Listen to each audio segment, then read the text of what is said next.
তারপরেও আবার আত্মদর্শন এবং আত্মজ্ঞান কি আজকে একটু জানার চেষ্টা করব।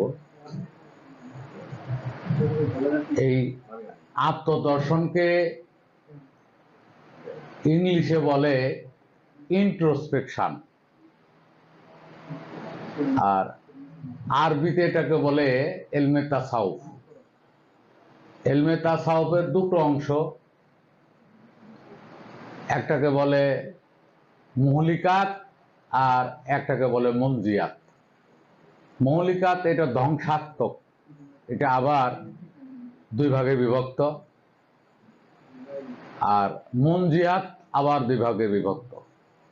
সব মিলিয়ে আজ থেকে প্রায় কয়েকশো বছর আগে হযরত ইমাম গাজ্জালী রহমতুল্লাহি আলাইহি উনি একটা বড় বই লিখছেন। এই বইটা যদি কারো জানা থাকে, এই যে এই বইটা ইহইয়াউল উলুমুদ্দিন, এই বইটার মধ্যে উনি তাসাউফের উপরে 40 ধরনের মাসালা এবং প্রতিটি মাসালার আবার 4 ধরনের ব্যাখ্যা উনি করেছেন। অর্থাৎ মূল হলো উসুল 40টি। এই 40টি উসুলের প্রতিটি উসুলকে আবার 4 ভাগে বিভক্ত করেছেন। তাহলে কত হইল? 160। তো তাসাউফবাদীরা বলে যে, বিশেষ করে আমাদের দেশে তাসাউফবাদী একদল আছে, এটা জানো?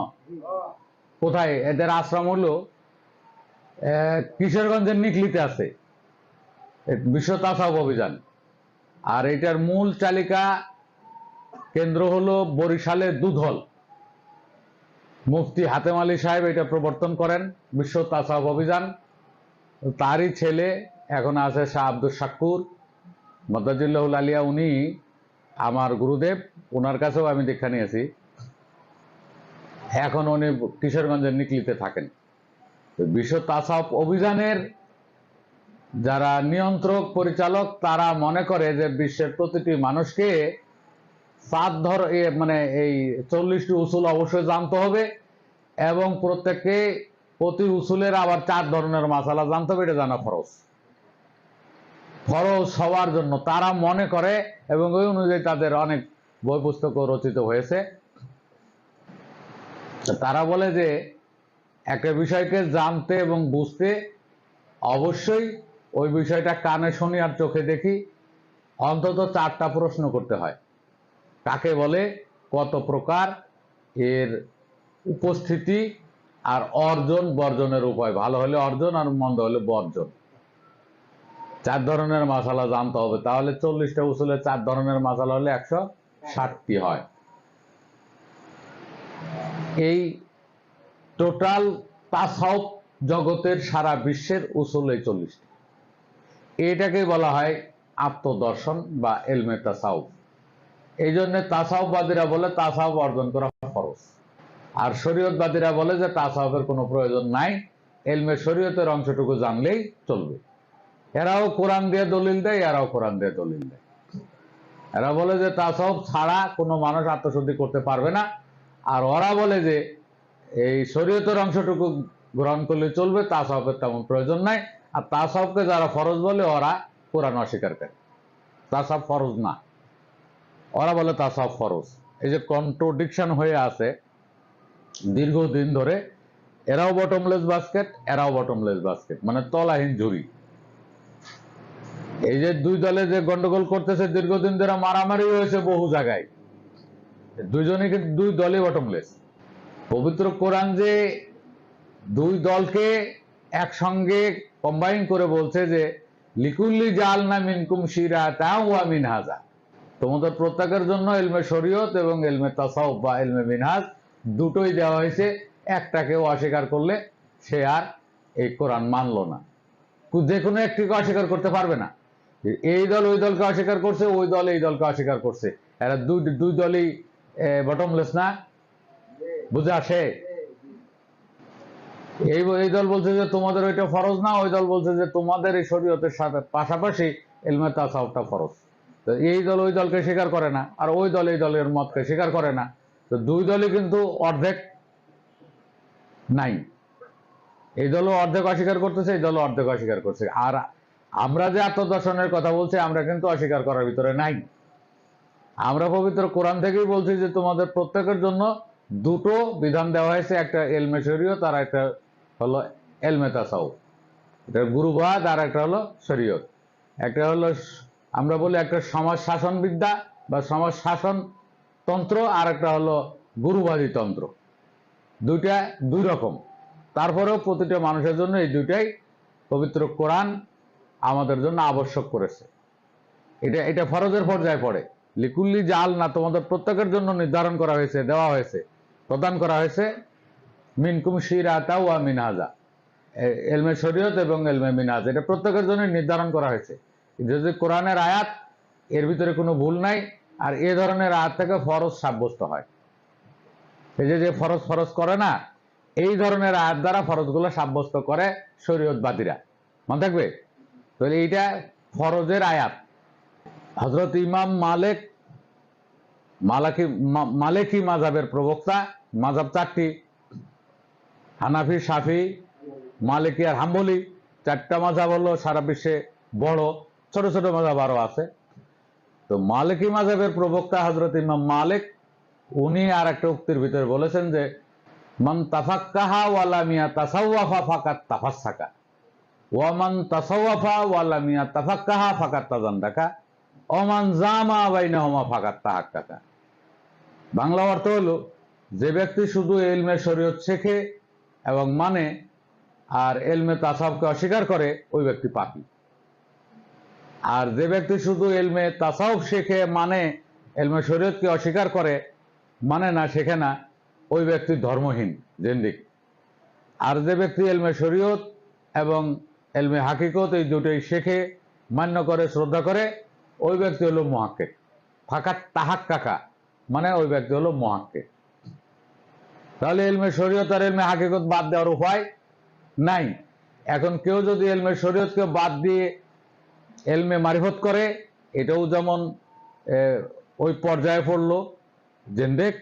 আর কেউ যদি ইলমে হাকিকতকে বাদ দিয়ে শুধু ইলমে শরীয়ত করে, ওই ব্যক্তি পাপী। এখন ওর পোশাক আশাক, এর জুব্বা জামা, দাড়ি টুপি যতই সুন্দর থাক, আর নুরানি চেহারা যতই থাক, আর যেই বিশ্ববিদ্যালয় থেকে পড়ে আসুক, ও তো কোরআন অস্বীকারী ডাইরেক্ট। কোরআন বলতে দুটো জ্ঞানই তোমাদের জন্য দেওয়া হয়েছে, একটাও অস্বীকার করতে পারবে না। আর ওরা একটা অস্বীকার করে ফেলেছে। এই যে সেলিব্রিটি ওয়াইজিন বক্তা, যারা বর্তমান যুগের কি নাম করা, হ্যাঁ, 1 in 1, 2 in 1 না, কিন্তু মানে একের ভিতরে এক। আর যারা দুইটাকেই একসঙ্গে করবে, এরা হলো 2 in 1। আবার আমাদের দেশে কিছু চুলালা জটালা মারিফতবাদী আছে। এই চুলালা জটালা ফকির যারা আছে, মুসালা মুস কাটে না, শরীয়তের কাছাকাছি তারা যায় না। তো এরা ওই সমান অপরাধী, শুধু মারিফত করে শরীয়তকে বাদ দিয়া। এরা হলো জিন্দেক মানে ধর্মহীন। এদেরকে কি বলবো? নাস্তিক, ধর্মহীন, মুরতাদ। আর যারা শুধু এই ইলমে হাকিকত বাদ দিয়ে যারা শুধু ইলমে শরীয়ত নিয়ে থাকে, এরা তো ডাইরেক্ট পাপী। সেটা যত বড়ই জুব্বা পরা হোক, দাড়িওয়ালা হোক, পাগড়িওয়ালা হোক, তারপরে সৌদি শেরওয়ালি পড়ুক, এরা পাপী। দুটাকেই শ্রদ্ধা করতে হবে, দুটোকেই মান্য করতে হবে। এটা হলো পবিত্র কোরআন মাজিদের আদেশ, ফরজ পর্যায়ের আদেশ। আর ইমাম মালিক রহমতুল্লাহ আলাইহির ইঙ্গিত হলো এটাই, যে তুমি বাবা দুটাকে মানবে। আর হাদিসের ভিতরে অসংখ্য হাদিস আছে, আমরা হাদিস নেই না, হাদিস নেওয়ার সুযোগ আমাদের থাকে না। কোরআনের আয়াতের ব্যাখ্যা করে শেষ করতে পারি না, হাদিস আবার নিব কখন, তাই না? তো হাদিসের ভিতরে আমি বলার জন্য বলছি যে হাদিসের ভিতরে একটা হাদিস আমরা পড়ছি, শুনছি, অনেকেই জানি, যে হযরত ইমাম আবু হুরাইরা থেকে বর্ণিত আছে যে আমি রসুলের কাছ থেকে বা আমি আমার নবীজির কাছ থেকে 2 ধরনের জ্ঞান প্রাপ্ত হয়েছি। একটি জ্ঞান আপনাদের কাছে বলেছি, প্রকাশ করে দিয়েছি, আর একটি জ্ঞান প্রকাশ করলে আমার গর্দান কাটা যাবে। ডাইরেক্ট এই কথাটা বলা আছে হাদিসের ভিতরে। তাহলে একটা গুপ্ত জ্ঞান আছে। হ্যাঁ, এই গুপ্ত জ্ঞানের ধারক বাহক হলো মরমিবাদীরা যারা তাসাউফবাদী তারা, আর প্রকাশ্য জ্ঞানের ধারক বাহক হলো শরীয়তবাদীরা। যেহেতু আজকে আমাদের আলোচনার মূল বিষয়টাই হলো আত্মদর্শন, আত্মদর্শন এবং আধ্যাত্মিক জ্ঞান বা আত্মজ্ঞান, আত্মতত্ত্ব জ্ঞান। ভরে একদিনও না দেখলাম তারে আমার এই ঘরখানায় কে বিরাজ। ও যার আপন খবর আপন ঘরের খবর নে না, অনায়াসে দেখতে পাবি কোনখানে সার বারামখানা। এই ধরনের নিবেদন আছে লালন সাইজের অনেক। আর আরবিও একটা প্রবাদ আছে, আরবি এই কথাটা হাদিসও না, আবার কোরআন মাজিদের আয়াতও না, কিন্তু আমাদের দেশে প্রচলিত আছে। দীর্ঘ কয়েকশো বছর ধরে ফকির পাড়ায়, সাধু পাড়ায় এটা শোনা যায়, মোল্লা পাড়ায় তেমন শোনা যায় না, মসজিদ পাড়ায় শোনা যায় না। সেটা হলো মান আরাফা নাফসাহু ফাকাদ আরাফা রাব্বাহু। যে ব্যক্তি নিজকে চিনলো সেই ব্যক্তি তার প্রভুকে চিনলো। এটা ঢালাও ভাবে বলা হয়। আসলে বিষয়টা হলো যে ব্যক্তি তার শ্বাসকে চিনছে সেই ব্যক্তি তার প্রভুকে পাবে, চিনবে। নফস শব্দের দুটা বা দুটি অভিধা আছে, দুটো অভিধা আছে। নফস, নুন ফা সিন, নফসাত, নুন ফা সিন দ্বারা দুটো অভিধা আছে। একটা অভিধা দ্বারা বোঝায় ব্যক্তি নিজ, আর এইটার বহুবচন হলো নুফুস। ব্যক্তি নিজ, এই নফসের বহুবচন হলো নুফুস। আরবিতে বচন তিন প্রকার, এক বচন, দ্বিবচন, বহুবচন। ইংলিশে এটাকে বলে সিঙ্গুলার, ডুয়াল এন্ড প্লুরাল। তো আরবিতে বচন তিন প্রকার হওয়ার কারণে নাফস, নফসানে, নুফুসুন, ব্যক্তি নিজ। আর একটা অভিধা আছে, সেই অভিধাটা হলো নফস শব্দের অর্থ শ্বাস। এইটার বহুবচন হলো আনফাস। এই আনফাসের জিকির করে অনেকে, শোনা যায় না? এটার নাম কি? পাঁচ আনফাস। এই চরমনা থেকে এগুলো বের হয়েছে যে পাঁচ আনফাস বা পাঁচ আনফাস, ওরা যেটা বলে ওদের পরিভাষা অনুযায়ী। এইটা হলো দমে দমে জিকির করা, শ্বাসে শ্বাসে স্মরণ করা। জিকির শব্দের অর্থ হলো স্মরণ। তাহলে ওই শব্দটার, ওই বাক্যটার অর্থ হচ্ছে, বাক্যটা যে মান আরাফা নাফসাহু ফাকাদ আরাফা রাব্বাহু। এই বাক্যটার অর্থ হবে যে ব্যক্তি তার শ্বাসকে চিনেছে, ডান শ্বাস বাম শ্বাস। আরবিতে পবিত্র কোরআন মাজিদ থেকে তিন ধরনের শ্বাসের সন্ধান পাওয়া যায়। এটাকে ওরা বলে নফস, নফসে আম্মারা, নফসে লাওয়ামা, নফসে মুতমাইন্না। ডান শ্বাস বাম শ্বাস আর মধ্যম শ্বাস বা দোদুল্যমান শ্বাস। এ ব্যাপারে কোরআনে এই তিনটা আয়াতের ব্যাপারেই স্পষ্ট বলা আছে। এই তিনটা আয়াত কোরআনে স্পষ্টই আছে, আর অন্য কিছু নাই। এইগুলো আমরা বুঝি যে নফসে আম্মারা হলো ডান শ্বাস, নফসে লাওয়ামা হলো বাম শ্বাস, আর নফসে মুতমাইন্না হলো মধ্যমা বা দোদুল্যমান। এটাকে আমরা বাংলায় বলি ইড়া, পিঙ্গলা আর সুষমনা।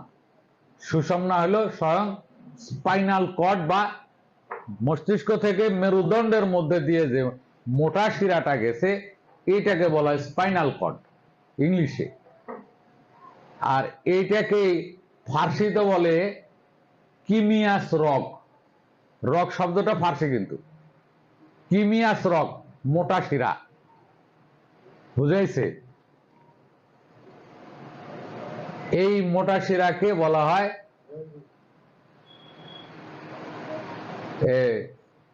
নফসুল মুতমাইন্না। এই ব্যাপারে পবিত্র কোরআনে যে আয়াতটা আছে, ইয়া আইয়ুহান নাফসুল মুতমাইন্না ইরজিই ইলা রাব্বিকি রাদিয়াতাম মারদিয়া ফাদখুলি ফি ইবাদি ওয়াদখুলি জান্নাহ।